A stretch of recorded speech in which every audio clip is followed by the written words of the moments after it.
Hello traders, FX Pip Collector here. Today is Monday, May 13th, and this is my recap of the top viewed videos of the day, and gold versus the dollar came in number 3 today, so we're going to do a quick recap. If you'd like to see my full down analysis on gold from this morning, make sure you check out the video linked at the end of this video over here.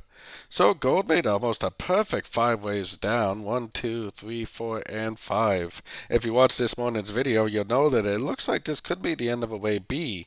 I would think with this 5 waves down that it would be pretty likely that price would go up and at least take out the high of wave 4, and I would definitely label this as either a 1 or an A. If this really is the end of a wave B, then this is definitely a wave 1, and then I would label this as either a B or a 2. Same thing. If this is really a wave B, then this is definitely a wave 2.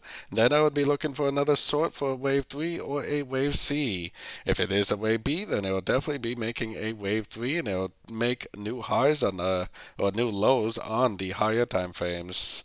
So we have a lot of news coming out this week also. We got a Powell speech tomorrow, and we also have CPI for the dollar. So it's going to be a very volatile week for the dollar. I think there's going to be lots of opportunities to make some nice money in the market.